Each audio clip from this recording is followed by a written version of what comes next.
E começa agora mais um episódio do Pod Mulher, o podcast da mulher moderna. E hoje com um tema poderoso. A palavra tem poder. Você sabia que as palavras que você pensa e depois fala, ela tem um poder de transformação? É sobre isso que vamos falar hoje no podcast.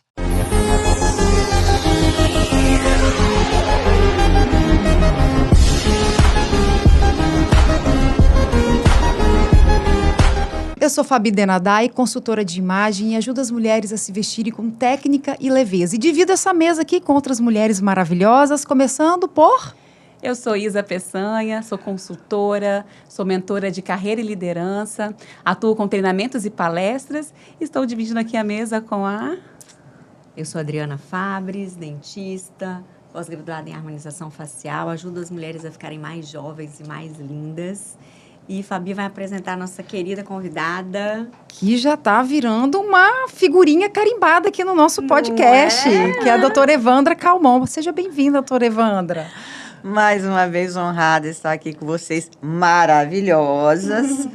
E é um prazer enorme poder falar para tantas mulheres que estão assistindo esse podcast. Faz toda a diferença na vida das mulheres, na vida de todo mundo, na verdade, né? Com certeza. Então, você que é enfermeira, que é psicopedagoga, que é advogada, que é escritora, palestrante. Gente, essa mulher, ela tem um currículo e uma sabedoria que a gente... No episódio anterior, antes de começar mesmo o episódio, a gente ficou um tempão conversando, né, Evandra? E foi, assim, uma sabedoria que eu fiquei ali só saboreando as suas palavras. E hoje tem mais, né? Então, Isa, eu vou jogar a palavra para você, que a palavra tem poder, o poder para você.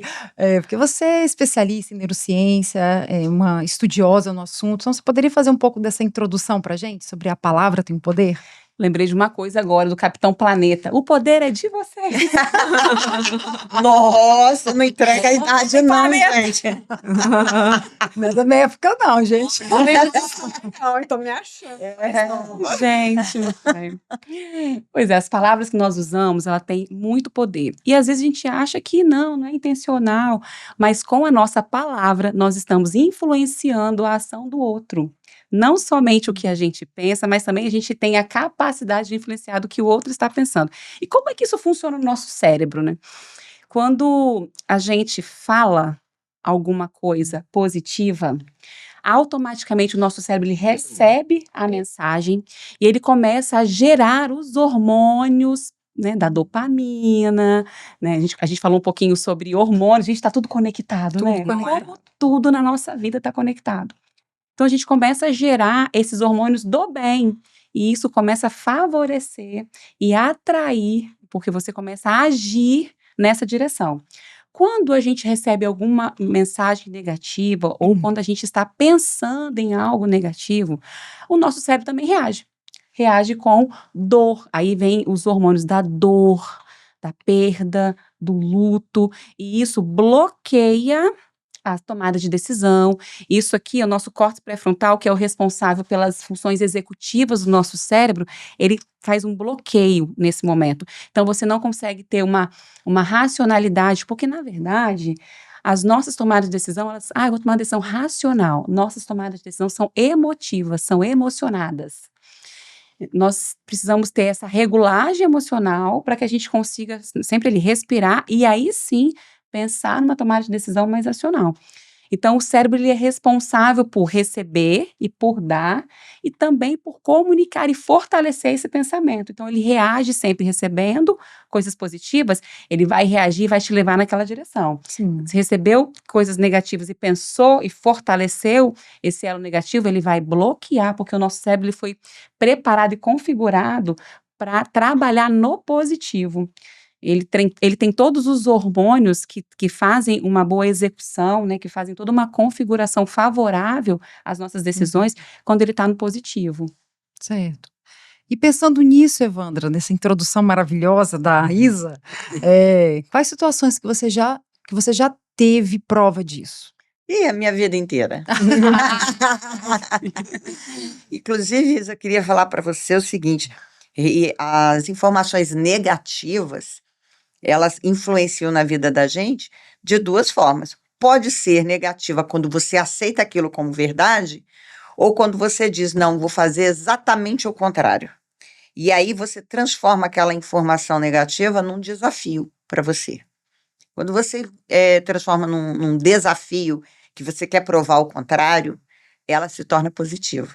Você transforma, né, aquele muro de lamentações de dor e transforma o gatilho, né, em uma ação positiva e reage a ela. É mudar a energia, né? Você pega a energia que vem negativa e gira ela para você agir de uma forma positiva. Tem uma metodologia que é o antifrágil. Não sei se vocês já ouviram falar.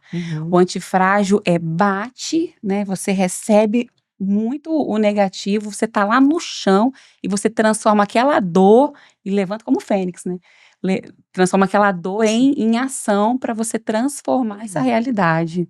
Muito bem pontuado, Evandra. É igual massa de pão, quanto você mais bate, mais ela cresce. Tem uma frase que o meu filho fala para mim muito, muito, muito. Ele fala assim, mãe, você não cai, você pega impulso. Excelente. E é verdade, a gente é um estilingue. Quanto mais puxa, mais longe você pode ir. É só você conseguir se equilibrar naquela bolinha do estilingue. E pronto. A minha vida foi pautada dessa forma, a vida inteira. Tudo que eu recebi de informação negativa, eu tomei como combustível para o meu sucesso, né? Humilhação, combustível para o sucesso. Você trabalha aquilo ali e diz, é isso que estão esperando de mim, mas eu não vou fazer isso, eu não sou isso. E aí você trabalha, mas é uma questão que tem uma questão espiritual, no sentido de você ter fé em você mesmo, porque a fé é acreditar naquilo que você não pode ver, não pode provar, né? Então, quando você tem fé, você acredita que é possível. Quando você acredita que é possível, eu não estou falando de fé religiosa, estou falando de fé, no conceito da palavra. Quando você acredita que é possível, esses neurotransmissores aí, que a Isa falou, eles já vão trabalhando para promover a solução daquele problema. Exato. E aí você começa a enxergar só o que pode acontecer de bom e vai ignorando o que acontece de ruim à sua volta. Você mira lá na linha de chegada e vai embora. O que está pelo meio do caminho vai ficando. Né? Então, é praticamente um piloto de fuga, né? Você só vai, os buracos do caminho, depois você arruma os pneus, depois você calibra o pneu e pronto. Você pode contar pra gente aquela situação da sua prova? Quando você passou para a prova Sim, da Marinha, que aquilo ali é muito forte. Aquilo ali é muito forte, né? É. Tem bastante coisa forte na minha vida, mas essa foi, assim, uma coisa muito surpreendente. Eu estava fazendo faculdade de pedagogia, estava terminando a faculdade, e eu vi no jornal, na casa de um tio meu, tomando café, e estava ouvindo o jornal, limpei o jornal, estava com os farelinhos de pão, estava lá, prova para oficial das Forças Armadas. Aí comecei a ler. Tantas vagas para médico, tantas vagas para enfermeiro, tantas vagas para isso, para aquilo. Pedagogo, uma vaga. Aí eu olhei assim, vou fazer. Vou fazer. Aí, na hora, imediatamente, meu marido olhou, tá doida? Uma vaga só para o Brasil inteiro? Falei, mas eu só vou ocupar uma vaga, não preciso de mais de uma. Eu sou uma só mesmo, né? Adoro. Só vou ocupar uma vaga. Aí vi a data da inscrição, vi que as provas começavam um mês depois e que elas se estendiam até o final do ano, quando eu já estaria formada. O pré-requisito é que, aprovada, você apresentasse o seu certificado de formação. Então não tinha problema que você ainda estava cursando. Não. É claro, né? Se fosse um ano antes, não ia dar tempo, mas faltavam só 6 meses. Eu fui lá e fiz a prova. Era no Rio de Janeiro a prova. Peguei o ônibus, porque o aeroporto do Rio estava fechado, e o local da prova era no centro do Rio. Eu peguei o ônibus, fui ao Rio de Janeiro. Cheguei de manhãzinha lá, bem cedinho, 6 horas da manhã, e fui fazer a prova. Uma semana depois saiu que eu tinha passado. Só que eu passei na primeira. Eram 6 meses de prova. Não. Toda segunda-feira tinha uma prova e eram todas eliminatórias. Nossa. Passou, ficava, não passou. Então tinha o Brasil inteiro concorrendo naquela vaga, tinha muita gente. Então aí fui, toda semana eu ia passando, ia passando, ia passando, ia passando. Chegou um momento de provas físicas, que eram os exercícios físicos e tal, eu consegui ir passando e chegou na natação. Na natação, eu não sabia nadar.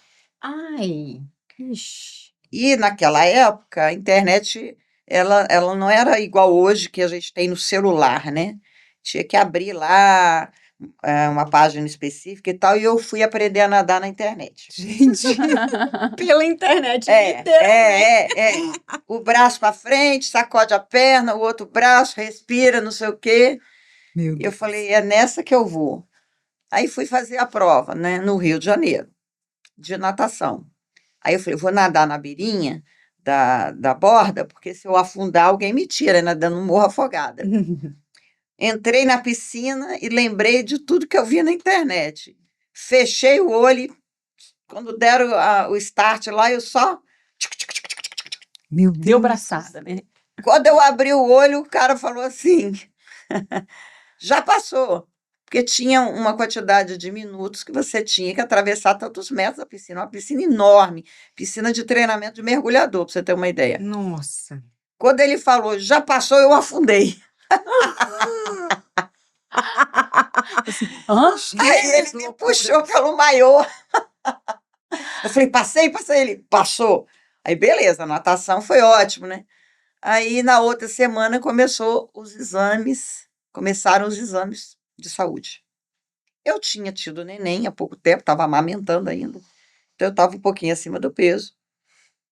E eu tinha um problema de audição. Esse era um dos motivos pelo qual eu nunca aprendi a nadar. Eu tinha medo que entrasse água no meu ouvido. Mas, enfim, fiz o exame de saúde e falaram, olha, você está acima do peso, mas você pode recorrer, você vai ter aí 30 dias para voltar com 15 quilos a menos. Nossa. 15 em um mês, Jesus amado. E aí fui fazer a audiometria, fiquei reprovada. Aí perguntei assim, eu faço recurso da audiometria? Sim, faz o recurso, mas repete o exame hoje ainda. Ah, Aí eu falei, pô, não vai adiantar nada, né? Como se um mês fosse resolver alguma coisa também, mas eu falei, bom, pelo menos eu tenho tempo para pensar num não, plano. mas- Aí cheguei para repetir o exame e falou, olha, só não vai poder repetir o exame porque a fonoaudióloga que faz o exame tá com conjuntivite, teve que ir embora para casa, só volta daqui 15 dias. Aí eu Ó, falei, opa, sinal de Deus. dá tempo. Aí eu falei, olha, daqui 15 dias eu não posso voltar, não. Eu sou de outro estado e eu tenho que voltar no final do mês para me pesar. Não dá para botar tudo junto, não? Ela, tá, então vamos marcar para daqui um mês. Ó, a gente deu mais Olha, 15 dias de prazo. Aí fomos embora, meu marido no caminho, né, que ele estava comigo nesse dia de carro, ele falou assim, não entendi, o que você vai fazer em um mês? Milagre? Pra ouvir, né? Isso numa quinta-feira. Aí eu falei assim, não, calma aí, vou pensar. Essa vaga é minha. olha, ela declarou. Essa vaga é minha. Foi o que eu falei quando eu vi no jornal. Essa vaga é minha. Aí, chegando aqui em Vitória, eram umas 3 da tarde, e imediatamente fui lá no livrinho do plano de saúde ver quem era o cirurgião mais acessível no momento. E achei o filho do meu otorrino de quando eu era criança, que também era otorrino na época. E aí procurei por ele e ele falou assim, ainda brincou comigo, pois é, né, se tivesse operado quando era criança, não estava com esse problema. Não posso te operar, não, já estou entrando em recesso de final de ano e tal, não tenho agenda. O que eu posso fazer é passar os exames e você adiantar o lado do médico que aceitar te operar. Aí, na sexta-feira, eu providenciei todos os exames. Meu Deus. E quando foi no final do expediente, fui em outro otorrino, na sexta-feira. Esse otorrino eu nunca vi na minha vida. Inclusive, Jesus. beijo para ele, o doutor Maurício Paganotti, vulgo Samuel Rosa, porque ele é a cara de Samuel Rosa. Gente. Eu cheguei no consultório e tomei até um susto, ele riu, não pode entrar, não, Samuel Rosa não. Aí expliquei para ele a situação, ele falou, pô, eu tô entrando em recesso, tô com as minhas últimas cirurgias marcadas, Chorei ali, falei com ele, pô, doutor, uma vaga para o Brasil inteiro, me ajuda. Ele falou, mas eu não vou poder operar os seus 2 ouvidos, só pode operar um. E não tem garantia de que você vai sair com a audição que passe no exame. Falei, mas não custa tentar. Você só precisava de um, né? Se você tinha problema no um, né? Eu tinha problema nos 2. Nos 2?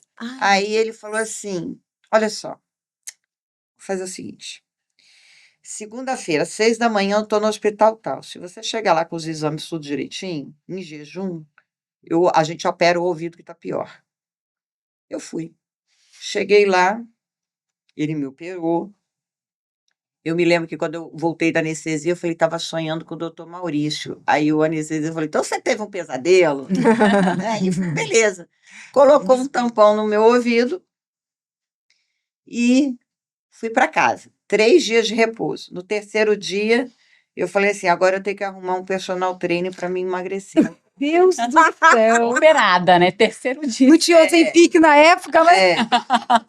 Aí não tinha Ozempic. Aí comecei dieta e personal trainer. O cara era um nazista. Ele me botava para correr com um elástico na cintura amarrado. Mas operada, você podia correr? Eu não sei, eu corri. Eu sei que eu fiz, né? Eu sei que Não eu sei, fiz. só sei que foi assim. Poder. E aí eu corri aquela orla de Vila Velha todinho, porque eu tinha que ir lá. E ele só me aceitou como aluna porque eu contei da minha celeuma. E ele amarrava um elástico na minha cintura e para dificultar a corrida, para fazer mais força, e subiu o Morro do Moreno todinho.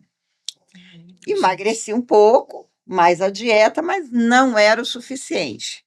Aí resolvi me desidratar 4 dias antes de ir para o Rio de Janeiro. Então, na quinta-feira, eu comecei a dieta de maçã e água. E na sexta-feira, diminuí a quantidade de maçã e continuei com a água. No sábado, só água, no domingo, nem água. Jesus amado. Eu fiz um trabalho que o pessoal que luta boxe faz, né, para poder pesar. Para pesagem. Eu não conseguia ficar nem de pé direito, né? E fui para o Rio de Janeiro de carro. Aí meu marido foi comigo, porque, né? Como é que eu vou sozinha nessa situação? Subi na balança, 17 quilos eu tinha perdido. Aí a moça anotou lá, provada. Agora vou repetir a audiometria. Fiz a audiometria, saiu o resultado. A médica olhou para mim, olha, melhorou muito a sua audição, mas infelizmente não foi o suficiente para alcançar o nível do edital. O índice que estava descrito lá como aceitável a perda auditiva. Fomos embora, fui parando a cada 10 quilômetros parar para tomar água, né, para reidratar e tal. E meu marido falava assim, calma, você fez o possível. Eu falei, não, mas essa vaga é minha. Ele, você viu que não tem mais recurso? Eu falei, não sei. São 8 horas daqui até a Vitória, eu vou pensando. Meu Deus. Mas essa vaga é minha, não vou perder, não. Enfim, quando chegamos em Vitória, eram umas 3h30 da tarde, eu peguei o edital e comparei com o resultado do exame. Eu falei, não, eu estou dentro do edital. Aí telefonei lá para o Rio de Janeiro para falar com a médica. Aí ela falou assim, não, você está equivocada, eu faço esse exame há 20 anos, o índice de perda auditiva é sempre o mesmo. Eu falei, então esse ano saiu diferente, a senhora não viu. Mudaram o edital. A senhora quer que eu pegue um avião agora e vá no Rio? Eu falei, não, peraí que eu vou chamar minha secretária. E pediu o edital. Ela falou, você tem razão. Deve ter sido um erro de digitação. Eu falei, não me interessa, o que vale é o que está escrito. Toma. A senhora quer que eu vá no Rio para a senhora me dar a aprovação? Ela falou, não, já vou carimbar aqui aprovada. Gente, olha isso, gente. Pensa. É muito... Tem condição. É impressionante uma coisa dessa, né? Contando, ninguém acredita. E o que eu achei bem interessante aqui, você trazendo assim, você não desistiu. Não. E aí, quando a gente fala assim, pelas histórias que nós sabemos, mas todos vocês saberão também, sobre a importância de você ter essa tomada de decisão, de enxergar outros cenários. Porque não é só não desistir, é de conseguir enxergar novas possibilidades. Espera aí, deixa eu ver aqui, o que eu posso fazer? O que eu consigo fazer? Como é que eu vou solucionar isso? Você não fica presa no problema, você fica com olhar para a solução, para a Exato. oportunidade. É muita neuroplasticidade aí, Evandra. Ó, muita. Né? Assim, essa vaga Uhum. é minha. Ela declarou isso, né, Ivandra? Sim. Quando você viu, você declarou isso. Acho isso Ela né? declarou e ela se moveu para Se isso. moveu, né? Não ficou. Porque quando a gente sempre fala isso, né? A cocriação, ela acontece assim, você tem o desejo, mas você tem que se colocar em movimento também. Não adianta você falar, eu quero ser a melhor consultora de imagem do Brasil. Tá, e o que você está fazendo para isso? Inclusive, a minha vida tem uma lista de coisas, não sei se dá para falar tudo hoje, mas eu vou falar as mais inacreditáveis, né? Queremos saber todas. Quando eu era adolescente, eu sofri muito bullying, inclusive por causa do ouvido, É mesmo? porque eu não ouvia direito. Então, os professores achavam que eu era desatenta ou debochada, Meu Deus. porque eles falavam comigo, e a sala era muito grande naquela Uhum. época, tinha muitos alunos, e eu não ouvia, eu não respondia. Uhum. E porque o meu ouvido inflamava e tinha um odor, eu sentava no fundo da sala com vergonha das outras crianças, que criança é um bicho terrível, né?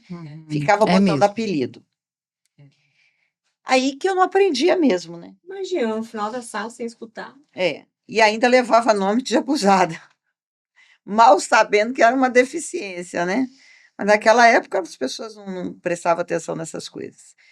E aí eu tirava muito zero. Aliás, eu não tirava zero, eu tirava conjunto vazio, que é aquele zero riscado no meio. Meu Deus. Principalmente em cálculos, matemática e física. É. E aí eu falava assim, minha mãe vai me matar se eu ficar reprovada. Aí eu liguei uma vez para uma amiga minha, naquela época você ia para recuperação precisando tirar 5. Liguei para uma amiga minha que era um CDF danado. E eu falei assim, me ajuda com matemática. Ela falou, olha, eu estou estudando para o vestibular. Eu só tenho meia hora para te dar, hein? Ela morava na minha rua. Inclusive é minha dermatologista hoje. Vem aqui que eu te ensino o que eu puder. Aí ela me explicou na linguagem mais fácil, passou uns exercícios, falou, vai fazendo exercício aqui que eu estou estudando aqui.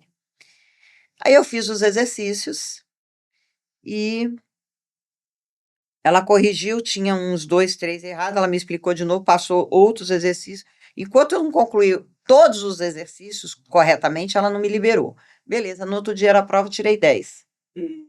Caramba! Precisava só de 5.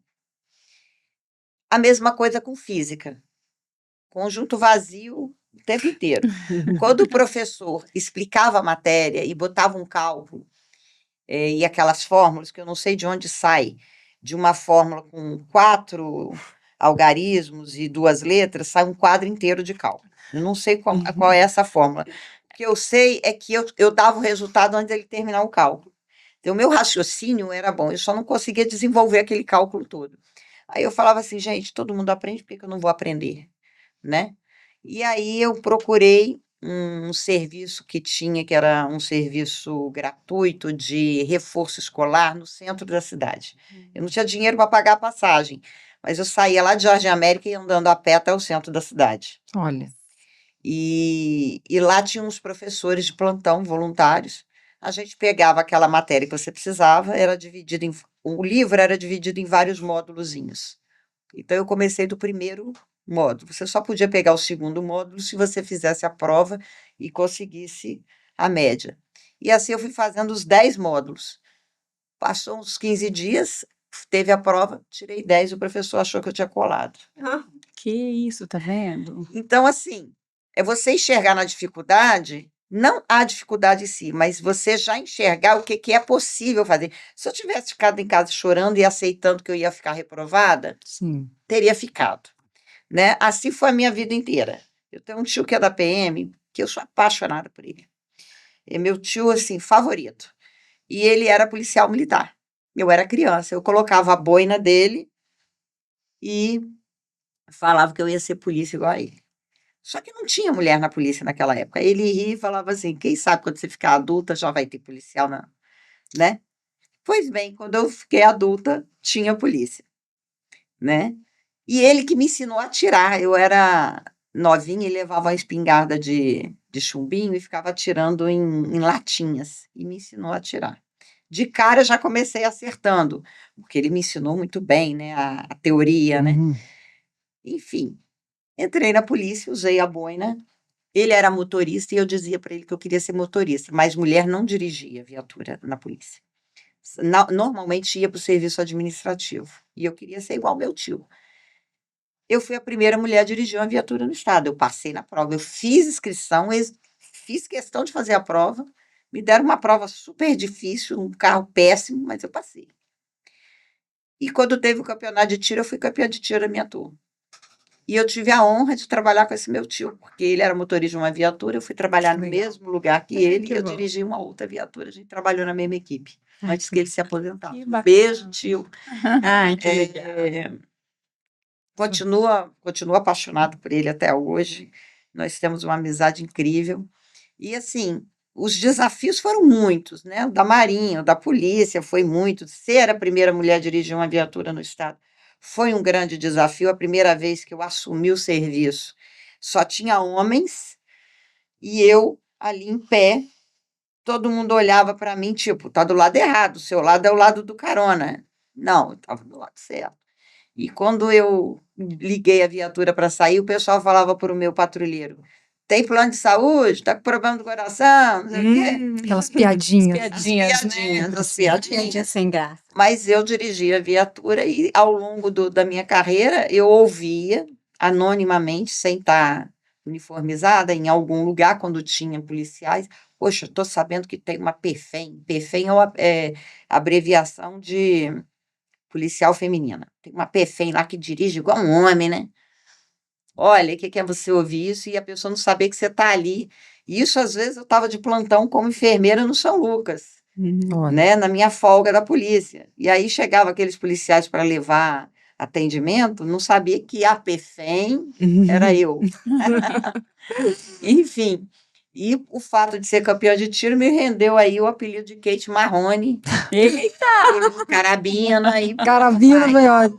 né? Até hoje eu encontro pessoas que entraram na polícia depois de mim e quando encontram comigo assim e ouvem o meu nome, falam assim: é você? Ah, quero tirar uma foto com você, você é uma lenda, né? E eu vejo as meninas dirigindo hoje a viatura, eu fico muito orgulhosa de saber que fui eu que fui a primeira. Você imagina, Evandra, que você, com o seu comportamento, você foi responsável por influenciar e criar uma cultura Exatamente. diferente de que estava sendo vivida. Olha Sim. como disruptivo foi.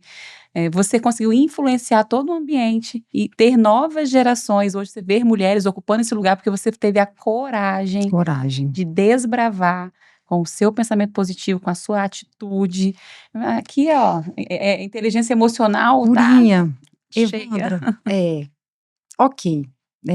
Lá no início, você determinou. Tá bom. Então, assim, a nossa audiência aqui, né, as mulheres nos ouvindo. Ah, tá bom. Então, eu tenho que declarar, eu tenho que determinar, eu tenho que ter uma atitude positiva frente a isso, mas a gente sabe que no processo, às vezes o próprio processo pode acontecer coisas que vão te puxar, que vai te desestimular. Então, assim, na sua vivência, na sua experiência, quando acontecia esses momentos, o que você fazia para você voltar no foco, assim? Então, eu costumo dizer que a cada obstáculo eu entendia como um desafio, como se a pessoa tivesse, quem declarou, quem me criou aquele obstáculo, tivesse tentando me impedir, me desafiando, vai. E como eu sempre coloquei essa situação de eu vou conseguir, eu não encarava isso como uma coisa negativa. Eu encarava isso como um desafio mesmo. Eu vou. Tá duvidando? Então vamos ver. Eu sempre agi dessa forma. A minha vida foi assim. Eu me lembro que uma vez eu adolescente ainda, né? Por causa do bullying que eu sofri, participei de um desfilezinho, essas coisinhas, essas brincadeiras que tinha na década de 80.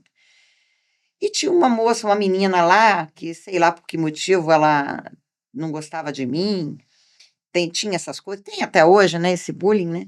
E ela combinou com o pessoal que quando eu entrasse na passarelazinha que tinha sido montada, todos vaiassem. Ela tinha um poder, Gente, ela tinha um poder de Persuasão, né? persuasão, de Filha do manipulação capiroto. muito grande. E quando eu entrei, todos vaiaram. Conclusão, ninguém votou em mim. Pois bem, eu entrei assim, de ombros caídos, me sentindo horrível, me sentindo feia, me sentindo tudo. Depois eu pensei, é ruim, hein? Resultado disso. Com 14 anos eu fui capa de um caderno da Tilibra, que ficou 10 anos aí no mercado. Quando eu entrei na polícia, inclusive, tinha gente que estudava com a minha foto na capa e olhava, é você. Eu saí em jornal, em coluna social, eu ganhei concurso de beleza. Eu virei produtora de eventos na Gente, época. olha, Evandra e suas facetas. Eu virei Tem que produtora de incluir aqui, ó, eventos. modelo, hein? Modelo, esquecemos, ó. Virei produtora de eventos, eu dava curso de modelo e promovia desfiles de moda, garota isso, garota aquilo, garota verão, garota não sei o quê. Então, assim, eu transformei aquela humilhação, falei, vamos ver quem é que é feia aqui. Mas assim, Evandro, o que eu vejo em você, você tem um perfil muito competitivo. Então, assim, você, quando alguém te desafia, aquilo ali não era o que você está Combustível, né? esperando. Mas assim, e aquelas mulheres, Isa, e aquelas mulheres que não são movidas por esse desafio? Quando chega num processo que depara com algo que puxa, né? Tipo, tô falando de mim. Olha só, Solucionar. E aí, solucionar isso. ela está advogando em causa própria. Então é o seguinte, o que eu tenho para dizer para essas mulheres e para você? Ok. Veja bem, os obstáculos, eles existem. Eles vão existir na vida de todo mundo. E os imprevistos também. Tem coisa que não é obstáculo, é imprevisto. Né? A gente faz plano para daqui 1 ano, mas a gente não sabe daqui 10 minutos. Isso está fora do nosso controle. Você só pode trabalhar com o que você tem controle. Ah, mas como é que você conseguiu ser modelo? Gente, quando eu me vi ali naquela situação de ter que superar essa humilhação, eu fui promover a oportunidade. Se a oportunidade não veio, eu criei. Eu criei a oportunidade. Eu comecei a cuidar do meu cabelo, a andar mais arrumadinha, eu procurei um fotógrafo, fiz um book e comecei a divulgar em agência. E pronto, ninguém me ensinou o caminho. Eu que procurei naquela época, não tinha internet, a gente tinha que ir de porta em porta, né? Então, assim, você se deparou com o problema, deixa passar o susto, deixa passar, assim, aquele baque daquela pancada inicial, Tá, entendi. respira, Respira. se acalma, vai ouvir uma musiquinha, vai dar uma corrida no calçadão, vai esmurrar um saco de areia. Não esmurra o marido, não, mas vai esmurrar um saco de areia, vai chutar um puff. Eu chutei um puff uma vez. Me estrepei, porque o puff só era acolchoado em cima, embaixo era de madeira, quebrei o dedinho. Aí o meu problema deixou de ser aquele, passou a ser a dor no dedo, mas foi bom que desviou a minha atenção. Conclusão, o meu dedo é torto até hoje, porque eu não fui no médico, mas a raiva passou. Depois que a raiva passa, porque o problema é você agir sem visão. Depois que aquele momento de frustração passa, você vai buscar solução para o problema. E aí você é capaz de enxergar a solução. E você, quando não enxerga uma solução claramente, você começa a cavucar para, se a solução é muito pequenininha, transformá-la numa solução maior ou numa possibilidade de solução. Porque sentada em casa chorando, você não vai conseguir nada, não. Ao contrário, as pessoas vão ver que você se sente derrotista. E aí, a tendência é pisar mais ainda. Então, você tem que criar o seu espaço. Você tem que se promover. Se promova. Mas você tem que ter uma atitude positiva, nada cai do céu. Ah, eu oro. Tem uma história assim, inundou tudo. Alagou, o cara ficou preso numa árvore. Passou um barquinho. Vem, não, Deus vai me tirar daqui porque eu orei. Passou um navio. Não, Deus vai me tirar daqui porque eu orei. Passou um helicóptero. Ele respondeu a mesma coisa, morreu afogado. Aí chegou no céu, poxa Deus, eu orei tanto. Pô, mandei um barco, um navio, um helicóptero, você não pegou. Né? Então, assim, uma frase que a Isa falou da outra vez, a vida sorri para quem sorri para ela. Se você toma um empurrão, poxa, cai atirando. A gente costuma falar, já que é para cair, vou cair atirando. Porque senão você não consegue. São coisas assim, que às vezes estão debaixo do nosso nariz. É igual o marido da gente, né, que fala assim, cadê a escova que estava aqui? Você só mudou de lado. Ele não se dá o trabalho de olhar para o outro lado da pia. Né? Aí você, lá da cozinha, fala, olha para o seu lado esquerdo. Você vai de olho fechado, né? Você já Abaixa sabe onde é aí. que tá. Ou se não, você abre a geladeira olhando para a cara dele, sem olhar na geladeira, você pega o pote de manteiga e entrega. Né? Então, assim, faça a mesma coisa. Uhum. Porque se você encontrou um obstáculo e ficou esperando, não vai acontecer. Você tem que enxergar no obstáculo uma oportunidade. Uhum. A gente vê isso o tempo inteiro. As pessoas mais bem-sucedidas são as que transformaram o obstáculo em trampolim. Eu acho que você trouxe um bom caminho. Então, assim, frente a esse desafio, não. Porque, assim, tem pessoas que elas são mais reativas. Eu não sou uma pessoa muito reativa. Eu demoro um pouco para reagir. Mas, pelo que você está me contando aqui, não tem problema nenhum. É até importante a gente parar, esperar aquilo ali passar e depois você se mover para a solução e não ficar ali. Às vezes a gente entra num looping ali de vitimismo. Isso não é legal mesmo, né? Isso só não. A gente tem que ter compaixão. Agora, vitimismo não é legal para a gente. Tem uma coisa que é muito falada que é a resiliência. O quanto que você está naquele lugar, né? Então, por exemplo, o que é resiliência? É um estado material. Você tem uma deformidade, você sofre algum impacto, e quanto tempo que você demora a se restabelecer. Uhum. Então, vem a pancada, a Evandra, ela sobe muito rápido. Ela vai rápido, Ela por isso que eu tô muito falando, o que rápido. se faz, mulher? Eu quero fazer Evandra, é um gatilho assim, né? Muito rápido. Mas o que a gente tem aqui de questões que está no nosso DNA, uma genética. Pode ser que ela tenha uma genética, assim, 40% está no nosso genético, das tomadas de decisão. Além da sua própria experiência de vida, a jornada dela exigiu que ela fosse assim, pela sobrevivência. E o ambiente, né, que influencia a vida dela. Então, esses 3 fatores nos ajudam muito a ser uma pessoa mais resiliente, né? E nas histórias que ela traz pra gente, a gente fica aqui, né, boca aberta, né? Gente, e como aprender com isso. Porque a gente não precisa aprender passando. Aqui a gente está aprendendo também, cara. Sim. Então, quando eu passar por isso, eu sei que eu preciso respirar, ser mais resiliente, mas eu tenho que sair logo desse lugar. É aceitar, deixa eu aceitar esse lugar, mas não fica muito tempo ali, porque ali é quentinho, né? É gostoso estar ali. É confortável, porque o lugar de vítima te coloca numa ação assim, ai, tadinho de mim, vem alguém aqui passar a mão na minha cabeça. E até minha pergunta agora, Evandré, em algum momento você precisou de ajuda? Porque muitas vezes a gente, de repente, não consegue sair sozinha. De repente, uma terapia existencialista que te ajuda ali, olha, você, que não te deixa ser vítima. Sim. A existencialista, ela diz assim, você é capaz. Só você tem condições de mudar a sua vida. Isso tudo que está acontecendo porque você precisa decidir. Então, ok, temos traumas. Só que a gente precisa olhar para frente, né? O que está para trás, você não consegue mudar essa história. Você trouxe também, Evandra, o que a gente pode controlar? Vou ficar pegado naquilo que eu não controlo? Vou ficar sofrendo? E isso, assim, em algum momento foi necessário recorrer a alguma ajuda? Ou você sempre teve esse impulsionamento, essa força de vontade?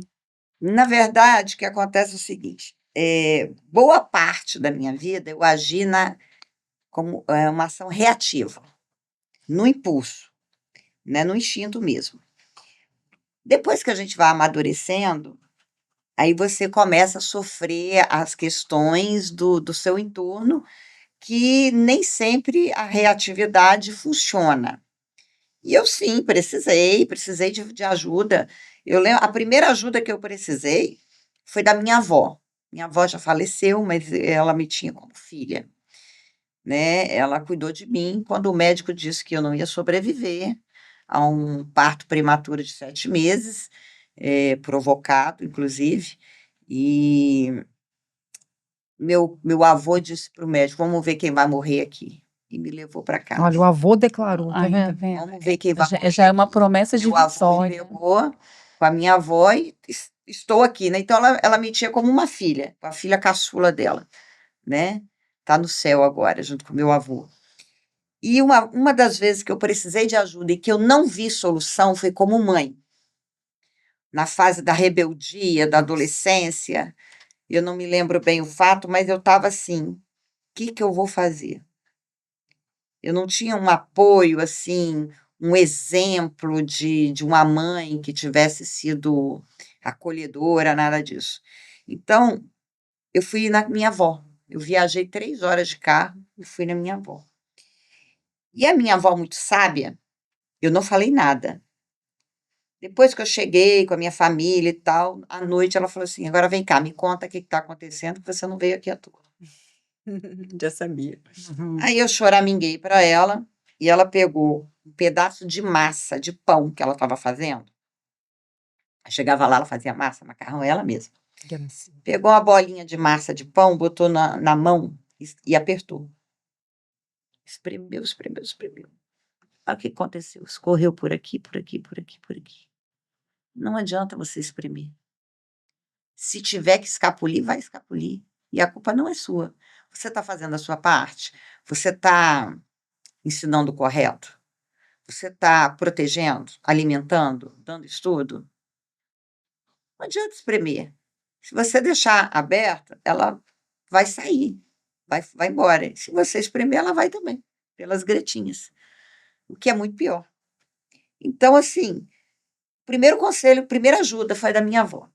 Depois, eu precisei realmente de uma ajuda profissional, mas há uns 3 anos atrás, né, no pós-pandemia.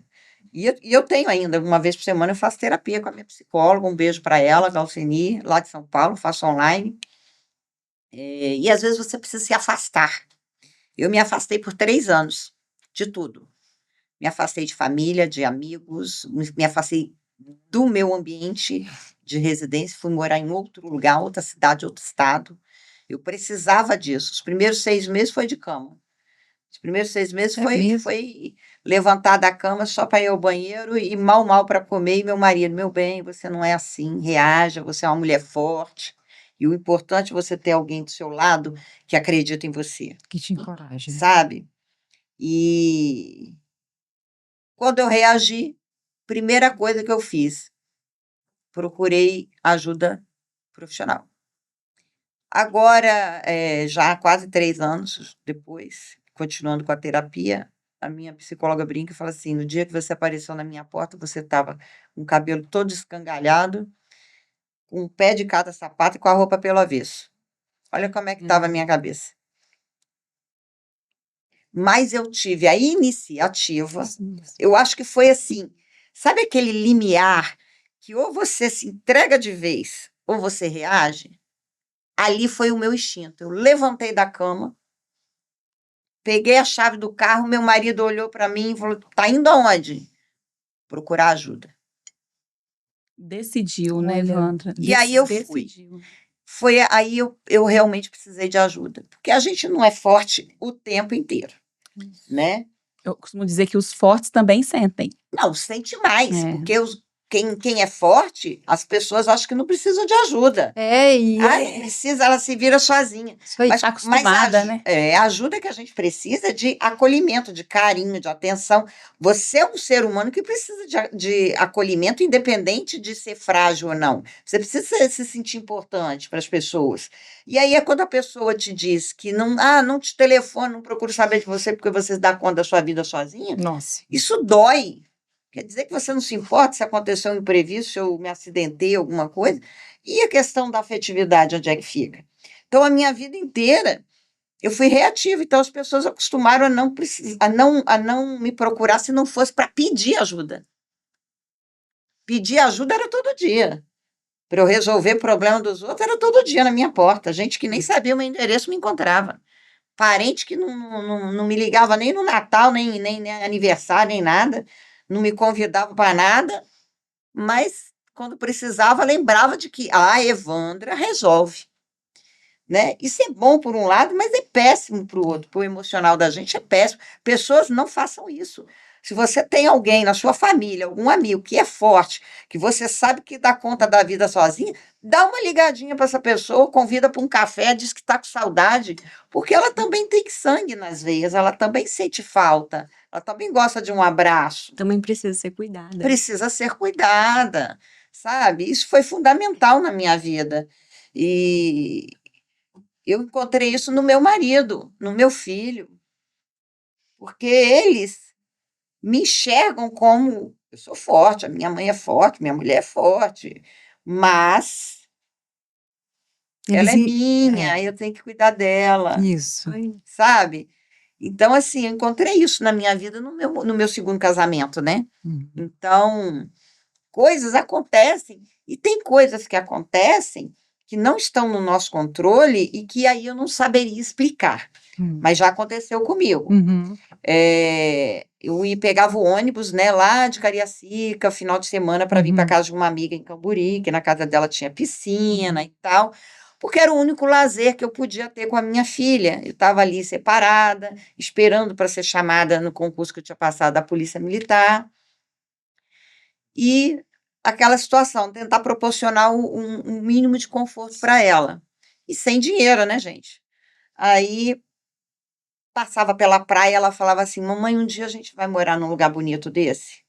Ela tinha uns 3 aninhos. Eu falava: um dia a mamãe vai trazer você para morar aqui. E aí eu ficava na casa dessa amiga, lá, e ela falava assim: um dia a gente vai ter uma casa igual da tia fulana? Um dia a gente vai ter uma casa assim com piscina e tal. Beleza.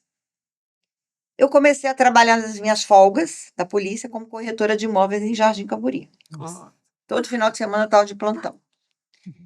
E comecei a vender, foi no boom imobiliário. Eu vendia muito, muito mesmo. Aí entra a questão da decisão. Tinha um apartamento que entrou para venda e que eu queria comprá-lo, mas eu não tinha o dinheiro suficiente ainda. Então, eu fiquei segurando a venda dele para tentar vender outras coisas para ele. Conseguiu dinheiro para poder... Mas aí o gerente da imobiliária falou: olha, se você ficar segurando, eu vou dar para outro corretor. Eu falei: pô, vou perder a comissão e vou perder o apartamento. Vou ficar sem os dois. Então, eu botei a venda e vendi. E o interessante é que eu vendi 2 apartamentos da seguinte maneira. Eu falei: poxa, está acabando o meu contrato de aluguel, eu não vou ter mais, já estava morando de aluguel lá, não vou ter dinheiro para pagar aluguel, não quero voltar para casa dos meus pais. Era uma derrota para mim, voltar pela segunda vez. Então, o que eu fiz? Joguei para o universo: Deus me ajuda. Aí eu estou em casa, tocaram o meu interfone: tem apartamento para vender aí no seu prédio? Eu falei: opa, aqui no meu prédio não tem não, mas eu tenho uns 2 imóveis para vender aqui na rua. E vendi. Passou exatamente 15 dias, um dia antes do meu aniversário. Tocaram meu interfone de novo. Ah, minha irmã mora no seu prédio, falou que você é corretora. Você tem algum apartamento para vender? E o meu gerente tinha dito aquilo sobre o apartamento que eu queria comprar. E era só aquele que eu tinha. Eu falei: tem. vamos embora. Com o dinheiro daquela venda, eu inteirei o dinheiro suficiente para comprar meu primeiro apartamento de Jardim Camburi. Não era o que eu queria, mas foi o que eu podia naquele momento. Que foi ótimo, porque hoje eu entendo que as coisas têm um motivo.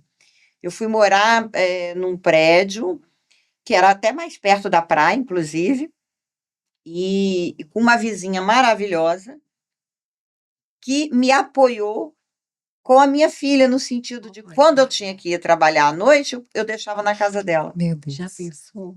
Então, se eu não tivesse ido morar lá, eu ia continuar tendo que levar minha filha para cada avó, não sei o quê, aquela celeuma toda. Então, isso já me deu um deslinde na vida, né? E aí, depois, ela falava assim: mãe, eu queria tanto ter um carro, mamãe. Todos os meus colegas de escola têm carro. A mãe, né, o pai e tal. Só eu vou de van, mamãe. Claro que não era só ela, né? Mas ela se sentia assim. Eu queria um carro igual o da minha madrinha. Só que eu não queria preto, mamãe, eu queria roxinho. E aí eu pagava um consórcio. E na semana do meu aniversário, isso no outro ano, eu fui contemplada no consórcio. Gente, Evandra, minha filha, qual é a água que você bebe, minha filha? Bora nessa. Aí eu Troca de copo, troca de copo. Aí eu fui na concessionária para tirar o carro. Aí eu fui com o seguinte pensamento. Aí é onde entra o pensamento o raciocínio lógico. Eu podia chegar lá deslumbrado e pegar um carro zero, não sei o quê, não sei o quê. Eu cheguei lá pensando o seguinte: eu preciso comprar um carro, mas eu não vou pegar um zero, porque eu senão vou ter que pagar seguro, vou continuar pagando a prestação do consórcio, enfim, placamento, essas coisas todas. Eu podia pegar um carro até 3 anos de uso. Eu falei, o restante que sobrar da carta de crédito, eu mato essa dívida. Chego lá, o cara fala, olha, não tem um nesse perfil. Vai ter que pegar zero mesmo. Eu tinha mais uns 10 dias para decidir, porque senão a carta de crédito passava para outra pessoa. Então, naquela época era assim, não tinha limite de prazo para você usar a carta de crédito. Aí eu estou conversando com ele, quando eu olhei para o lado assim, onde entravam os carros, entrou aquele caminhão cegonha com alguns carros, e entrou um Fiat Uno LX, 4 portas, roxinho, igual da madrinha da minha filha, porém roxo. Lembra lá atrás que ela falou que Ela queria um falou que roxinho? Aham. Falei, e aquele ali? Ele falou, tá chegando agora. Isso aí é cliente que trocou de carro, pegou um mais novo e deu o outro como entrada. Eu falei, eu quero aquele roxinho. Ah, mas tem que fazer revisão. Quanto tempo demora a revisão? Ah, 1 semana. Eu falei, eu tenho 15 dias ainda na caixa de crédito. É aquele que eu quero. Ó. E a minha filha, ela tadinha, levava pirulito pro colégio, querendo vender, porque na cabeça dela ela ia me ajudar a comprar um carro. Ela tinha um saco de moedinhas. Aí eu combinei com ele assim, olha, no dia que eu vier buscar o carro, você vai falar que falta X, que era o que ela tinha. E aí eu vou ficar triste e ela vai te oferecer o saquinho de moedas dela, você vai falar, contar e vai falar, não era o que faltava. Para ela se sentir participando daquilo. E a Gente, que fez legal. assim, a gente fez Caramba, assim. que massa. E ela chegou toda feliz da vida, que ajudou a mamãe a comprar o carro. Olha que máximo. E aí, a primeira coisa que eu fiz, porque só tinha dinheiro para usar no final de semana o carro, mas eu tirei um dia de uniforme de polícia fardada e fui com o carro. Quando ela saiu da escola para entrar na van, ela não viu a van que eu já tinha pedido para ele. Falou, pode ir embora que eu vim buscar. Quando ela olhou para o lado, estava a mamãe fardada com o carro, dei tchauzinho. Aí ela veio toda feliz, no banco da frente, para todo mundo ver que a gente tinha carro também. Isso faz parte da autoestima, né? É mostrar para ela, mostrar para minha filha, que ela não merecia nada menos do que aquilo, né? A gente se acostuma a merecer pouco ou a merecer muito. Então, quando você se acostuma e acredito que você merece mais, você busca esse mais. O fato é, a gente foi morar no bairro que eu tinha prometido, eu me casei novamente, a situação financeira foi melhorando, até porque eu me tornei oficial da Marinha, e a minha filha teve a chance de ter uma casa, depois eu troquei de apartamento, e comprei uma casa na Quadra do Mar, com piscina, igual da tia fulaninha que ela frequentava lá atrás. Que massa. Então, olha só, uma coisa que eu falei lá atrás, quando ela tinha 2 aninhos e tal. O meu cérebro deve ter feito algumas conexões que foi reconhecendo as oportunidades que foram aparecendo. Perfeito, perfeito. Né? Agora, que teve um empurrãozinho divino, isso teve, né? Apareceu um carro certeza. roxinho, né? Igualzinho da madrinha dela. No momento da compra. Naquele momento é uma coisa assim, eu comprar o carro, mandar pintar de roxo é uma coisa, agora já apareceu o carro exatamente igual, da mesma marca, mesmo modelo. Caramba. Sim, a fonoaudióloga tem a conjuntivite que Tem te a deu. conjuntivite, né? São coisas Fatores assim, externos. isso eu não posso te explicar. Isso eu não posso te explicar, eu só posso te garantir que eu tenho uma fé inabalável, né? E eu sempre digo, não vai acontecer, ou vai acontecer tal coisa. Tem gente que fala assim, credo, você parece uma bruxa, você fala exatamente do jeito que vai acontecer, passo a passo, e acontece. E às vezes a pessoa com quem eu estou falando assim, olha, vai acontecer tal coisa assim, assim, assim, eu estou falando sobre uma outra situação que não está perto da gente. Aí quando acontece, a pessoa me liga, pelo amor de Deus. O que foi isso, né? Né? Agora, Ivandra, me Ah. conta uma coisa, porque são muitos fatos e tem um que, assim, não pode faltar, você tem que contar essa história aqui. Conta a história da cozinha vermelha, da Ana Maria Braga, por favor. Não, porque isso daí também. Essa é, Gente, tem que contar a história da cozinha vermelha. É verdade. Eu estava reformando esta casa, com piscina e tal, né? É, olha o meu subconsciente trabalhando para transformar aquela casa que eu tinha comprado, que era uma oportunidade financeira no momento, mas porque ela precisava de reforma, na casa que eu prometi para minha filha lá atrás. Então, eu fui reformar para ter a piscina, né? Para ter tudo que ela queria que fosse igual. Então, assim, comecei a reformar a casa e contratei uma arquiteta e a gente começou a mexer e tal. Eu falei mais ou menos o que eu queria. Eu sou muito assim, eu não gosto muito de me sentir confinada, eu gosto muito de espaço aberto. Então, eu queria um conceito aberto, sem muita parede e tal. Parede só no banheiro e no quarto, gente. O resto, quanto mais ar, Livre. quanto mais fluido, quanto mais circulação de energia, melhor. Né? Até para energia ruim, quando entra, ter por onde sair. E rápido, E né? rápido, né? Aí fizemos a reforma. Na hora de escolher a paleta de cores, eu falei, eu quero uma cozinha com vermelho. Mas não se usa vermelho na cozinha. Mas eu quero. Mas por que que você quer a cozinha vermelha? Porque eu quero uma cozinha igual a da Ana Maria, que aparece na televisão. Você não está vendo que isso aqui parece um cenário de televisão? Tem parede, tá tudo assim. Mas por que que você quer? Porque vai que um dia ela me chama para ir lá. Aí passou um tempo, quase 4 anos. Eu fiz um vídeo. Gente, que loucura isso. Aliás, antes, uns 2 anos depois, eu fiz um vídeo e mandei para o programa dela, para lá, para a emissora. Nem sabia para onde mandar, mas eu mandei pela internet. Fiz um vídeo, falei, olha, Ana, fiquei 2 anos sem viajar, só pagando essa cozinha, pelo amor de Deus, né? Me chama para ir aí. Pois bem, em 2019, eu recebo um telefonema, eu estava em Fortaleza, um telefonema do Rio de Janeiro, eu atendi. Por acaso eu atendi, que a gente costuma recusar De fora. E nesse dia eu atendi. E aí era um diretor do programa dela falando que ela viu o meu vídeo, adorou e queria que eu fosse lá. Aí teve o jogo de panelas aqui em Vitória, Uhum. justamente para justificar essa participação e tal. Eu fiquei 2 dias no Rio de Janeiro, tomei café da manhã com ela, cozinhei Ai, para que ela. bom. Então ela mostrou a minha cozinha toda, Ai, que né? massa. Contou a história da cozinha, né? Até brinquei com ela. Quando eu terminei a cozinha, você mudou para amarelo. Aí eu olhei para a cara do meu marido não vem não, que você não vai trocar nenhuma lâmpada mais nessa casa não, hein?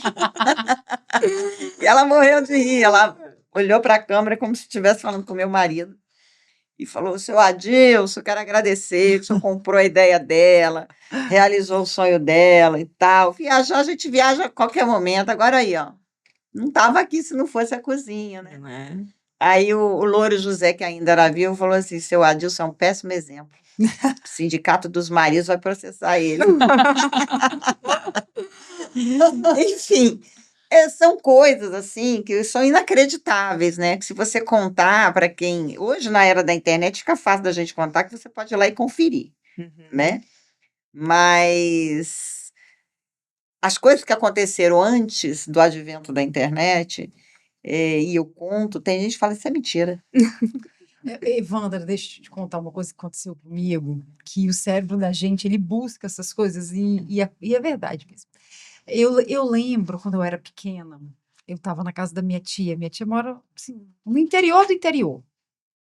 Uma casinha assim, parecia uma casinha de boneco, mas de madeira, bem simples. E eu era uma criança muito sonhadora, né? Sim, sonhadora. E eu lembro de uma vez que eu estava na janela olhando para o céu.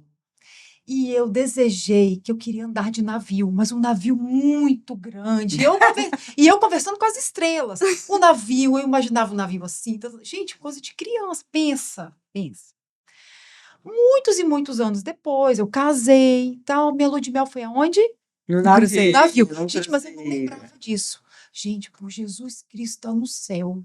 Eu estava no navio, aquele céu estrelado. Me veio a Fabiane pequenininha, com Ai, aquele. que lindo. Gente, eu chorei de emoção.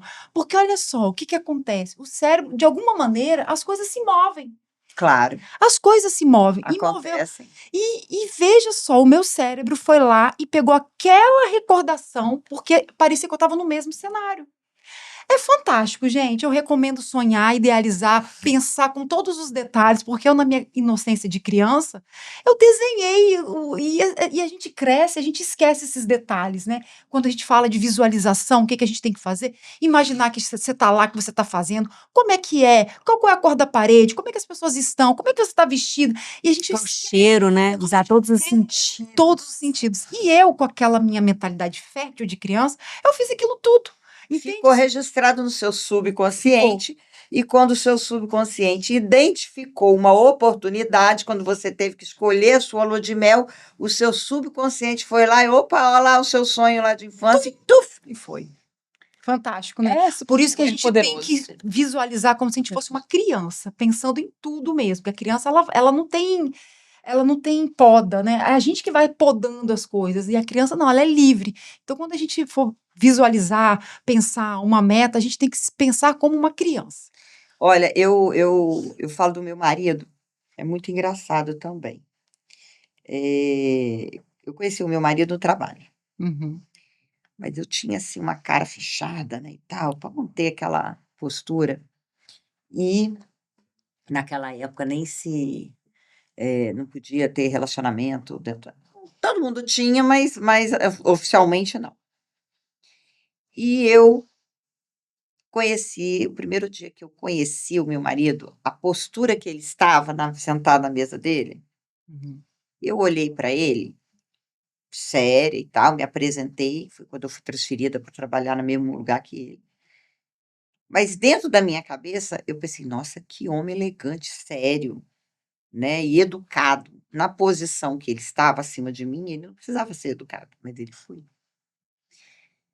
E tudo bem, passou um tempo, e o que que aconteceu? Eu fazendo palestra sobre droga, que eu comentei Sim. aqui, que foi Aham. uma motivação de um acontecimento com uma ex-professora minha, aquilo me consternou muito. Eu escrevi um livro numa noite de insônia para criança e comecei a palestrar e virou o Proerd hoje que está aí, né? E aí o que acontece? Não é que virou o Proerd já existia em outros lugares, Uhum. mas só trouxeram o Proerd depois que eu já estava 3 anos ali, ó, na luta por minha conta. E aí eu entro com as provas, né? Não tem Record Jornal, tem matéria de televisão e tal, não tinha internet, mas tem outras provas. Enfim. E aí eu comentei assim com meu pai, né? Aliás, esse meu marido, ele trabalhava com uma instituição filantrópica, onde ele era o responsável por criar eventos de prevenção de uso de droga nas escolas. E eu fazendo palestra sobre isso. Conectando isso. Olha o sonho. E a gente vai trabalhar junto. E eu já de cara já achei, claro, uma pessoa que se envolve nesses eventos, ela já tem um semblante de ser uma pessoa boa, né? E o meu cérebro ali reconheceu isso, mas eu fiquei na minha. Aí quando ele descobriu que eu fazia essas palestras, ele me chamou e me pediu ajuda no trabalho que ele fazia fora, né? Que era filantrópico. Conclusão, começamos a trabalhar junto, mas também não havia nada, não havia nada entre a gente. E o meu pai falou assim comigo: nossa, esse fulano, não posso falar o cargo nem tal, porque senão, né? Mas esse fulano, ele parece ser uma pessoa tão boa, né, minha filha? É um homem sério, né? E aí eu falei assim: ah, pai, um homem sério, assim, com essa postura elegante, com essa moral e tal, já deve ser casado. Então, pois bem, não era. Não é? Ó, a ocitocina começou a aparecer ali, hein? Não, e você sabe como que eu descobri que não era? Porque um dia a gente, num evento oficial, ele lembrou que a minha família morava lá naquele bairro e perguntou assim: tem um cafezinho lá na casa do seu pai, não? Aí eu liguei pro meu pai e falei: pai, aí o papai falou: ah, mas por receber uma pessoa importante, assim, né, por causa do cargo de hierarquia. Eu falei: ah, pai, é uma pessoa como outra qualquer, só tomar um café e ir embora. Aí fui. Aí meu pai falou assim: ah, o senhor gosta de peixe? Era o prato preferido do meu marido. E nem meu pai sabia, nem eu. Porque era o que meu pai gostava de comer, né, aos domingos. Ele falou assim: vou convidar o senhor, sua família, sua esposa, para virem almoçar com a gente. Aí ele falou assim, olha, eu aceito o convite, que eu gosto muito de moqueca. Meu marido é carioca e adora moqueca capixaba. Só que a família eu não posso trazer, não, porque eu sou divorciado. Aí eu, Opa! ó, O radar acendeu. mas enfim, cada um na sua, né? Um dia, estou eu num antigo bar e restaurante que tinha na beira da praia, com música ao vivo. Foi muito engraçado, eu tenho foto do dia. Policial militar, quando sai na rua, saía naquela época como? Sai até hoje, né? Roupa preta, jaquetinha preta por cima para esconder a arma. Chega quem? Ele. De roupa preta, jaqueta de couro para esconder a arma. Parecia 2 pares de jarras, né? E ali, naquela noite, quase 4 anos depois do primeiro dia que a gente se viu, já trabalhando aí nos eventos filantrópicos e tudo, a gente ficou junto. E estamos há 26 anos aí, Olha, casados. Então, assim, talvez o meu. Aí ele fala assim para mim, no dia que você chega. Aí olha como é que é a conexão. No dia que eu cheguei para me apresentar para ele, ele hoje, né, depois da gente casada, ele fala assim: no dia que você chegou na minha sala e eu olhei para você, eu pensei aqui, só comigo mesmo. E realmente ele fez assim, e olhou para mim. Diz ele que estava pensando assim: ai meu Deus, me lasquei. Porque diz ele que quando ele bateu o olho em mim, ele falou: ah, ele disse que sentiu uma coisa assim. Nunca me envolvi com ninguém no serviço, mas caraca. nossa. Uau! Agora eu não tenho para onde correr. 4 anos se passaram, nós nos casamos. Que Olha, história, Wanda. Então, assim, são coisas que a gente não consegue explicar se tem razão ou não, mas que o subconsciente da gente faz umas sinapses, uns encontros ali, umas ligações e tal, e o seu subconsciente reconhece a oportunidade verdade. quando ela aparece, É verdade. mesmo que conscientemente você não se lembre daquele fato, É o verdade. seu subconsciente faz, sabe?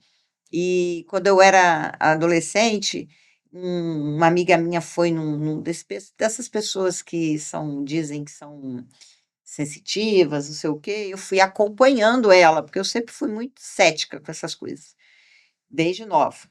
E aí ele falou para ela, sei lá o que ele falou, não me lembro, e aí ele olhou para mim: você não quer saber da sua vida, não? Eu falei: não quero, não. Ele falou: não, mas eu vou falar para você. Você vai casar com um militar, porque eu vejo botas militares na sua vida. E vai ser um homem moreno de pouco cabelo. Como eu me casei com um cara que não tinha esse perfil, não deu certo, me separei, eu falei, desconsiderei isso. Quando eu entrei na polícia, eu me lembrei disso. Aí eu falei assim, eu acho que as botas que ele viu eram as minhas, né? Só que quando eu conheci o meu marido, e depois, assim, de 3 anos que a gente começou a namorar e casou, o meu marido é moreno, careca e é militar, né? Estava escrito, né? Talvez, não é uma questão de estar escrito. O que o cara falou ficou no meu subconsciente. Quando eu encontrei um cara, um pouco cabelo, moreno, militar, é isso. meu subconsciente trabalhou. Olha o cara que esse fulaninho lá cara. atrás falou. Entendeu? Talvez eu tenha entrado na polícia Uhum. também tenha sido. A influência de querer imitar o meu tio, Sim. que ficou gravado no meu subconsciente, e depois o reforço quando diz para mim que viu botas militares na minha vida. Então, assim, o meu subconsciente juntou tudo e eu fui parar na polícia. Podia ter feito concurso para qualquer outra coisa, Não é? né? Para a Polícia Civil, para a enfermeira, para qualquer coisa, mas eu fiz para a Polícia Militar. Então, assim, acredito que, lógico, tem uma fração aí de uma força divina que emana, que a gente não sabe de onde vem, mas Como eu tenho muita fé, eu creio muito em Deus, eu oro muito, a gente precisa acreditar que exista uma força superior, porque senão não tem sentido tudo o que acontece no mundo. Mas que você tem o poder de doutrinar a sua mente, você tem. Porque quando alguém te joga num buraco, você fica nele, você cai nele e fica nele, é porque a pessoa te convenceu que o seu lugar era lá. E eu já estive num buraco. Eu sei como é. Eu já estive num buraco e eu acreditei que eu merecesse esse buraco. Até a hora que o meu subconsciente, a parte positiva dele, falou mais forte: levanta daí e vai buscar ajuda. Que foi quando eu cheguei num limite. E aí eu fui com a roupa pelo avesso mesmo e busquei ajuda. E aí a minha psicóloga diz assim: nossa, mas você se recuperou tão rápido, tem gente que fica anos fazendo terapia. Eu falei, pois é, porque aquilo ali não era eu. Eu só precisava de uma cordinha para eu pegar e subir. E ninguém estava me jogando essa cordinha. Talvez estivessem, mas eu não estava vendo, né? Certo, Então, é. quando eu resolvi tomar a iniciativa e buscar ajuda, talvez seja o momento que eu tenha olhado e visto a cordinha ali, que eu não estava vendo antes. Então, a gente sempre. Eu sei que a gente tem um tempo, mas eu gostaria de contar uma experiência assim, muito específica que não foi exatamente comigo. Eu estou envolvida, mas para você ver como que o nosso pensamento positivo influencia, inclusive, nos outros, Sim. tá? Aham. Eu peguei um caso de advocacia muito complicado. Um caso, assim, que demandou muito estudo. A vida da pessoa ali, o emprego da pessoa, ela estava ali, assim, ia perder uma carreira de quase 30 anos. Era uma coisa assim, e muito estudo, eu, meu marido estudando, e eu não achava solução, não achava solução, não achava solução. Na véspera do julgamento, eu, uma meia-noite, assim, meu marido falou: chega, vou dormir, porque amanhã a gente tem que acordar cedo para o julgamento. Eu falei: não, eu vou estudar mais um pouquinho.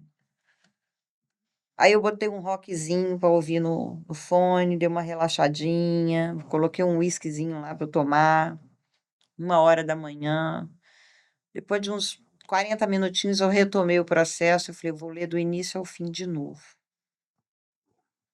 Sabe aquela vírgula que você não viu? Eu vi ali. Imediatamente, eu já fiz a solicitação de cancelamento, de anulação do processo. De manhã, meu marido acordou, você não dormiu? Eu falei, não. O que você fez? Você vai ver. Chegamos lá no julgamento. Já entreguei na mão do promotor. Protocolei embaixo, entreguei na mão do promotor em cima. O promotor olhou para mim e riu. Tipo, não acredito. Quando abriu a sessão de julgamento, ele mesmo pediu, Celeste, eu quero que desconsidere a acusação, porque na letra da lei a defesa alegou tal coisa, tal coisa, tal coisa. Interferiu na vida do outro, né? Quer dizer, a pessoa conseguiu salvar a carreira, conseguiu sair livre daquela situação. E eu não fiz nada demais, não fiz nada ilegal, eu fiz a letra da lei. Mas a letra da lei estava ali desde sempre, desde quando eu peguei o processo. Por que que eu não vi? É. Mas eu dei uma pausa para mim mesma. Falei, Deus, me ajuda. Tem alguma coisa que está aqui, mas eu não estou vendo. Olha. Abri o olho, pá, achei. Achei e deu certo. Então, assim, essas coisas que acontecem, a gente não pode desconsiderar. Eu já fui atender uma ocorrência, ia atender uma ocorrência num dia de chuva, a minha viatura com os vidros quebrados. Não tinha como subir o vidro, e estava chovendo muito, era uma ocorrência de atendimento a uma parturiente que tinha sofrido uma agressão. E eu falei assim no rádio: olha, eu posso até ir, mas até chegar no hospital, vai afogar todo mundo, né? Porque os vidros não estão funcionando. Aí um outro policial atravessou a linha e falou assim: deixa que eu vou, que eu estou com a viatura nova. E ele foi. 4 da manhã, eu ouço pelo rádio da corporação que houve um acidente com a viatura. Morreram todos, menos o motorista que ficou aleijado. Inclusive a grávida e as crianças. No atendimento. Aquilo ali era para mim.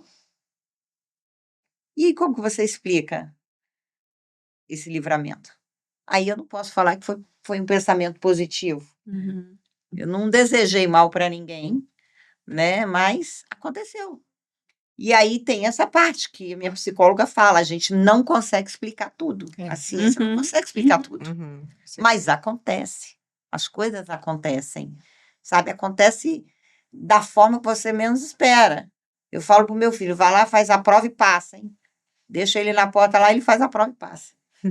Né? Mas se eu não for com ele, se eu não disser, não der esse comando para ele, ele não faz. Ele foi fazer prova de motorista, ficou reprovado 3 vezes, as 3 vezes que eu não fui com ele. No dia que eu fui, eu não falei sobre nada da prova, fiquei conversando com ele sobre coisas aleatórias, para ele relaxar. Na hora que chamaram o nome dele, eu falei, vai lá e passem. Vá, passou. Menino obediente. Porque, afinal, há poder nas suas palavras. Há poder nas palavras, a voz de comando é tudo. Muito bem. Não foi assim que Jesus fez? Lázaro, Leva. levante e saia. Não foi assim que a gente Foi. lê na Bíblia? Por cego, veja. E também, assim, né, o verbo, né, quando eu falo verbo, Verbo, verbo é ação, é a Ação. palavra. veja. Levante e ande. Tem como você realmente prosperar na sua vida, em qualquer âmbito, se você não se coloca como um verbo, como uma ação. Então, isso tem que começar no pensamento. E não pensar no perdido, tá? É. O que você perde, não pensa no perdido.